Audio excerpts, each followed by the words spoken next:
कि मानस में बहुत अच्छी अच्छी चीजें भी है, समाज को समझने सीखने लायक है, अनुकरण के लायक है, मगर कुछ कचरे भी हैं। और कचरा जो है कुछ वो इतना खतरनाक है कि अगर हमारा समाज समझ ले कि भाई इसमें हमारे खिलाफ में अपना घोर अपमानजनक टिप्पणी, तो निश्चित तौर पर ये लोगों को समझ में आएगा कि शास्त्र में से इन चीजों को हटाना चाहिए। अगर इस स्पष्टता के साथ मैं ये बात आपको विनम्र आग्रह के साथ कहता हूं, तो परीक्षाओं से घबराना नहीं चाहिए। नमस्कार, मेरा नाम सानू झा है और आप लाइव सिटीज़ मधुबनी से देखना शुरू कर चुके हैं। बता दें कि प्रोफेसर चंद्रशेखर जो बिहार के शिक्षा मंत्री हैं, उनका आना मधुबनी में हुआ था। मधुबनी में वो देर रात को आए थे और अपने जनसभा को संबोधित करने के दौरान उन्होंने कई सारी बातों को रखा है। जिस जगह पे वो आए थे वो एक महाविद्यालय था और वहाँ पे उन्हें एक स्थानीय और वहाँ के जो गणमान्य व्यक्ति थे उनके प्रतिमा के अनावरण में आए थे और उन्होंने कई सारी बातों को रखा है। जिस तरीके से वो अपने विवादों से, वो अपने बयानों से विवादों के घेरे में घिरे रहते हैं, प्रोफेसर चंद्रशेखर ने एक बार फिर से रामायण और महाभारत जैसे हिंदू ग्रंथों को लेकर के कई बातों को रख दिया। उन्होंने कहा कि जब हम इसके कुरीतियों के बारे में बातचीत करते हैं तो लोगों को लगता है कि हम विवादित आदमी हैं, हम भी हिंदू धर्म का विरोध करते हैं। लेकिन इतिहास को याद कीजिए, लोहिया ने भी इसका प्रतिकार किया था। यहीं प्रधानमंत्री नरेंद्र मोदी को लेकर के कहा कि उन्होंने भी कई दफ़ा गलत बयान दिया है, लेकिन लोग और मीडिया उस पर ध्यान नहीं देते हैं और प्रधानमंत्री को लोग ऐसे ही पाक साक समझ लेते हैं।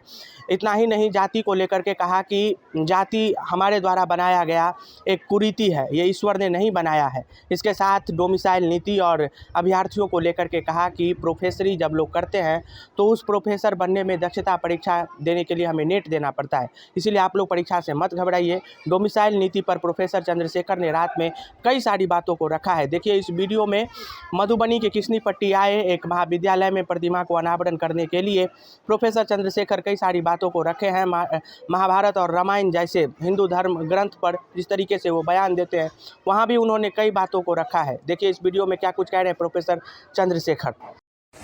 आप तनिक विचार करिए, 55 प्रकार का भोग कोई आपको करा दे, एक बार गंदा गाली दे, अच्छा लगे? इसी को डॉक्टर लोहिया ने कहा कि मानस में बहुत अच्छी अच्छी चीजें भी है, समाज को समझने सीखने लायक है, अनुकरण के लायक है, मगर कुछ कचरे भी हैं। और कचरा जो है कुछ वो इतना खतरनाक है कि अगर हमारा समाज समझ ले कि भाई इसमें हमारे खिलाफ में अपना घोर अपमानजनक टिप्पणी, तो निश्चित तौर पर ये लोगों को समझ में आएगा कि शास्त्र में से इन चीजों को हटाना चाहिए। और जब मैंने कहा तो मुझे विवादित कह दिया गया, मगर चित पावन पंडित हैं मोहन भागवत, इन्होंने कहा कुछ स्वार्थी लोगों ने प्राचीन ग्रंथों में गलत तथ्य जोड़े हैं, भागवत समीक्षा की जरूरत है। अब ये अंतर हो गया, चंद्रशेखर ने कहा तो विवादित हो गए, आज तक विवादित हैं। और मोहन भागवत जी चित पावन पंडित हैं, ब्राह्मण है, तो उनके बोली से निकला तो वो विवादास्पद नहीं है कि जातियां ईश्वर ने नहीं, जातियां हमारे पुरखों की गलती की देन है। भले मोहन भागवत पंडित कह दे, और पंडित कौन होता है ये कहने की बात नहीं है, उसको रफू करके लोग जितना बोल दे। भारत भूमि को अगर ताकतवर बनाना है तो उसके लिए शिक्षा ही विकल्प है, दूसरा कोई विकल्प नहीं है। गुरु बाबा साहब बोले, शिक्षा शेरनी का दूध है, जो पिएगा वो धारेगा। अब ये समझिए कि शिक्षा असल में गायब हो गई कि नहीं हमारे यहां से। अगर यह सत्य नहीं है तो मैं मंच पर बोलने लायक नहीं। आपको शायद यह जान करके खुशी होगी कि इस दुनिया में भारत को अगर ज्ञान की भूमि कही गई है तो उसका केंद्र बिंदु बिहार है, मगध है, जो इस बिहार राज्य में। यहीं पर भगवान बुद्ध को ज्ञान प्राप्त हुआ और यहीं पर निर्वाण प्राप्त हुआ। इस भारत को अगर प्रशासन की दक्षता सिखाने की दुनिया को कहा जाता है तो उसके पीछे भी मौर्य साम्राज्य है, जो इसी मगध में, इसी बिहार में शामिल है। दुनिया को शून्य का ज्ञान देकर के गणित का बोध कराने वाला अगर कोई भारत की भूमि को अवसर प्राप्त हुआ तो इसी बिहार में आज भर पैदा हुए हैं। कर्म भूमि, जन्मभूमि। अगर हम ना करेंगे इसका मतलब हम स्वार्थी हैं। आज से पहले बीपीएससी परीक्षा लेती थी कि नहीं लेती थी, जरा बताइए। आदरणीय नेता, सामाजिक न्याय के योद्धा लालू प्रसाद जी के टाइम में जितनी बहालियां हुई, पूर्व मुख्यमंत्री श्रीमती राबड़ी देवी जी के टाइम में जितनी बहालियां हुई, बीपीएससी लिया कि नहीं लिया?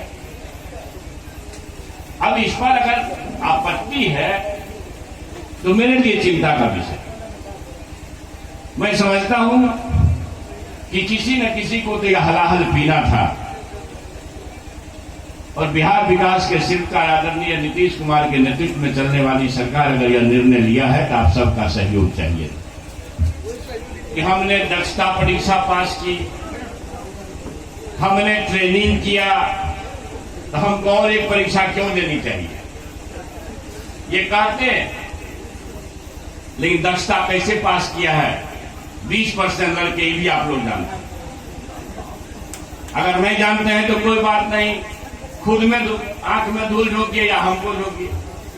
अगर इस स्पष्टता के साथ मैं ये बात आपको विनम्र आग्रह के साथ कहता हूं तो परीक्षाओं से घबराना नहीं चाहिए। और आप जानिए, कोई प्रोफेसर होता है कॉलेज में तो उसको भी नेट करना पड़ता है और नेट करने के बाद ही वो दक्ष होता है प्रोफेसर बनने के लायक। तब एक कठिन गंभीर इंटरव्यू से गुजरता है। अभी लोग आए हमारे साथ, एक टीवी चला, सोशल मीडिया वाला युवक था, उसने कहा डोमिसाइल नीति पर क्या करूं? तो डोमिसाइल नीति जो बनी है तो आप जानिए कि 60% बच्चे तो आरक्षण में आ जाएंगे। हमारे यहां आएंगे कि नहीं आएंगे?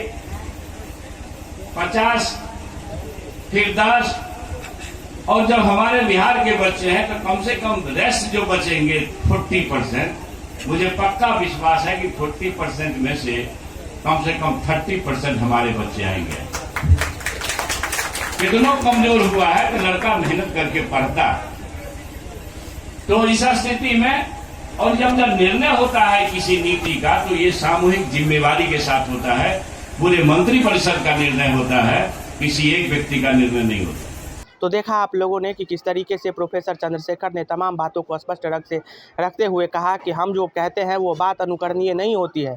लेकिन इससे पहले प्रधानमंत्री भी कई दफ़ा, चाहे वो तक्षशिला विश्वविद्यालय पे हो या फिर कई सारी बातों को लेकर के प्रधानमंत्री नरेंद्र मोदी झूठ बोले हैं। कभी श्यामा प्रसाद मुखर्जी को हमारे देश के महान पुरुष जो उनके साथ मिला देते हैं, उनके साथ बातचीत करा देते हैं, लेकिन वो बातचीत हुआ ही नहीं रहता है। ऐसे ही तमाम छोटे बड़े खबरों को देखते रहे लाइव सिटीज़ पर। तत्काल के लिए दीजिए इजाज़त। नमस्कार, धन्यवाद।